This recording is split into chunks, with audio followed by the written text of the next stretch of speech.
Hello everyone, this is take number 4 of this vlog. The first one, I didn't turn the camera on.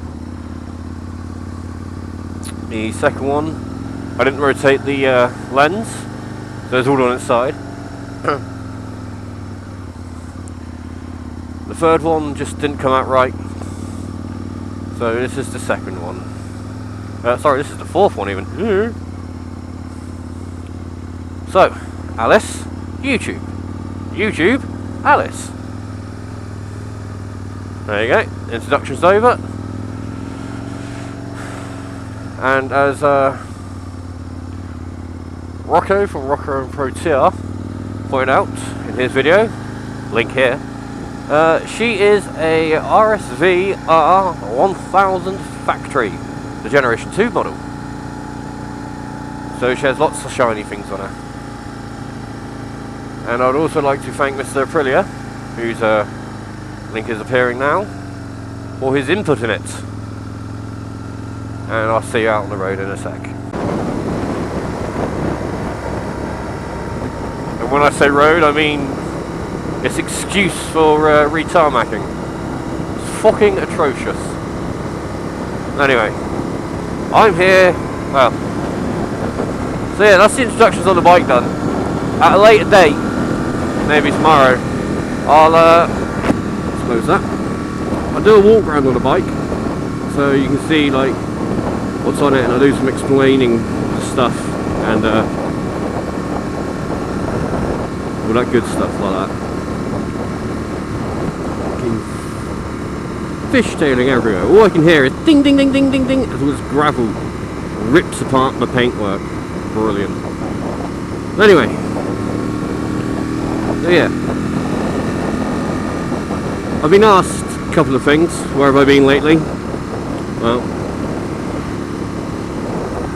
as avid watchers would know, I've been having problems with my knees due to injury, and I went to physio, and the physio fixed, well, I'd like to think the physio fixed me. The physio done some stuff to me.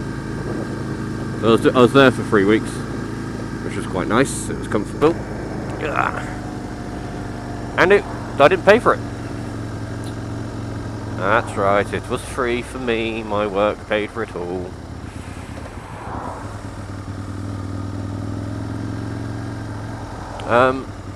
And some people are wondering what happened to the SP. That's bloody atrocious. I'm not entirely sure what happened to the SP. It just died and wouldn't work. I changed 3 switches on it, trying to make it work, and a couple of other bits, and it still wouldn't work properly. And it was turning into a bit of a money pit, if I'm honest, so I sold it. Sold it to a garage. And I made most of the money I put back into it back. And, well, brought this thing, which has got pretty much all the upgrades I ever made to the SP. And a couple of extra ones that I was going to make to the SP. As standard. So yeah, wouldn't say I lost out too much on the SP. Don't get me wrong, without a doubt a little bit pissed that she died, but it's just part and parcel of owning an old bike. She had 40k on her, 40,000 miles, and what, she's built in 2001, so she's cracking on to be, she's 13 years old, quickly approaching 40k on her. I mean, I wanted to turn in there, so yeah, not too bad. Oh well.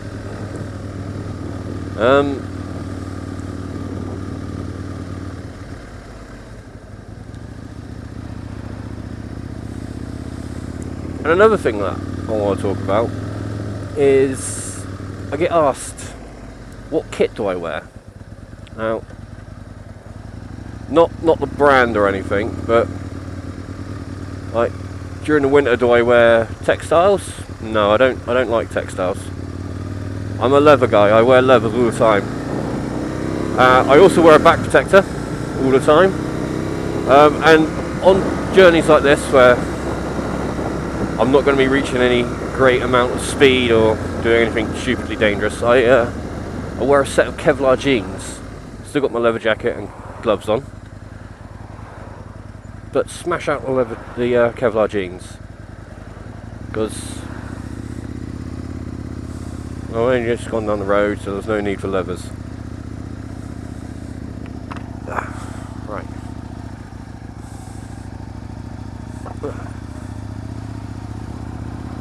So yeah, I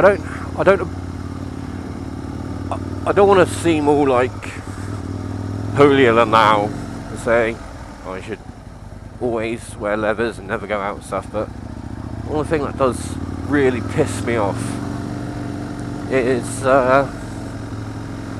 people that go out in shorts and t-shirts and flip-flops on their bike and then complain when they come off and get a little bit of road rash, or a lot of road rash.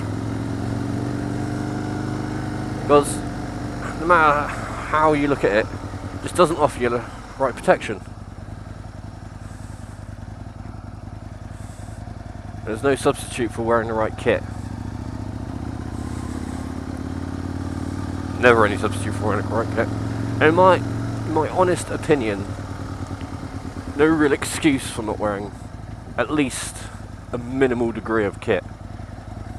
Like if I ever have a pillion on this thing, I'm going to make sure they're at least in a jacket and jeans. I mean, even if it's just like a denim jacket or something. Because I don't want it to have like, oh, let's go out on the bike, and then them to go, then for the worst to happen, us to come off, or something. And then basically Mrs. Rosgreaves to like have no skin left. Because I think she'd leave me if that happened. And I don't want her to leave me. I'm quite fond of her.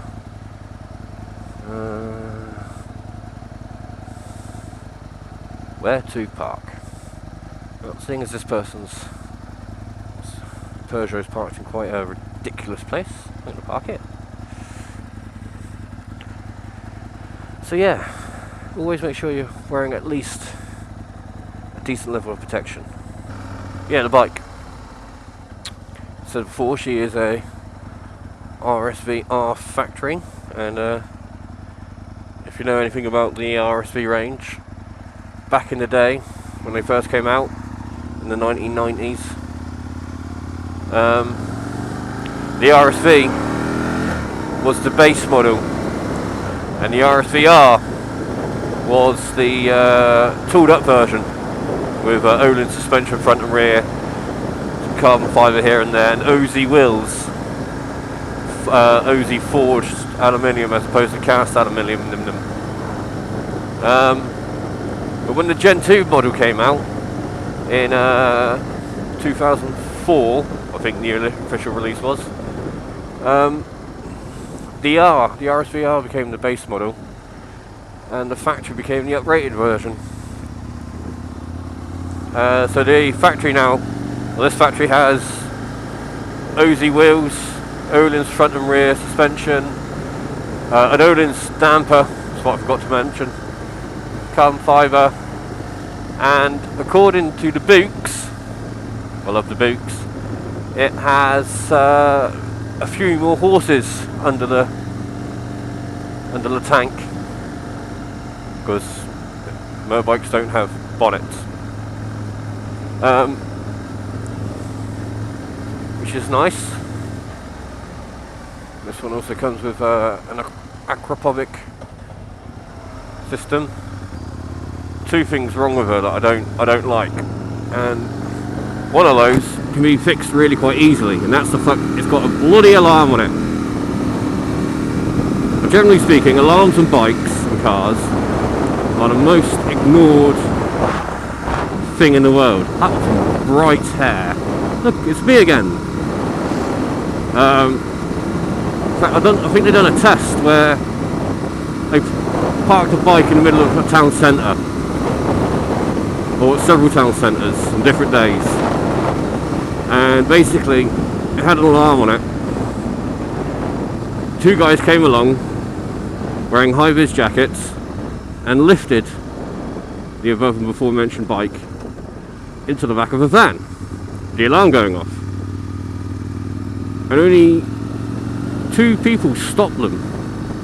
Basically when they went, "Oh, it's my bike, it's broken down, I'm just putting it in this van to take it home," they're like, "Oh, okay." Didn't question as to why the alarm's going off or why they haven't got the keys or anything like that.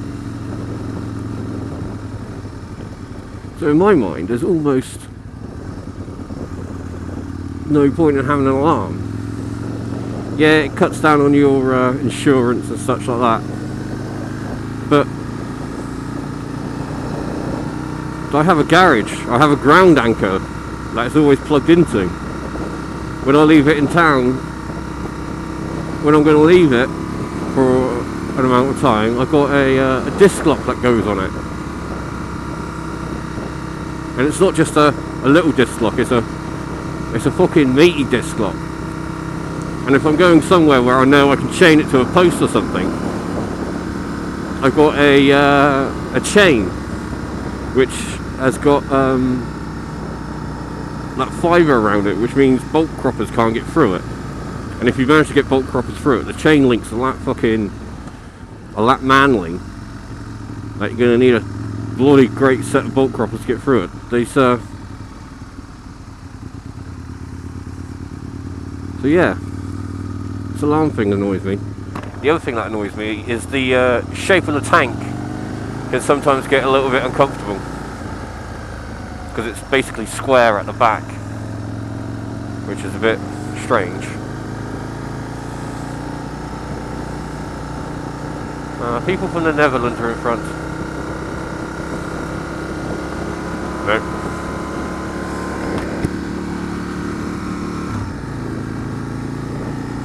This fucking road again.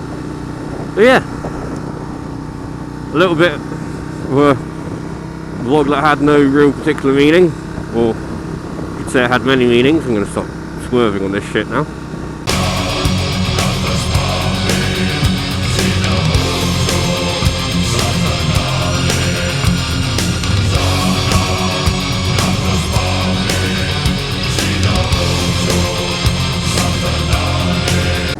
Now, one thing I should say is these mirrors, might as well just not have them. If there weren't indicators on the front of them, I'll get rid of them. They are fucking useless. All I can see is either my gloves or my shoulders. Sort of like have to do the whole Krypton factor lean and look. But it's one thing you give up with riding a sports bike, isn't it? The ability to see what's behind you. And it goes on the Italian thing of what's behind you doesn't really matter, which I can appreciate and understand. Now she can go into her home. So yeah,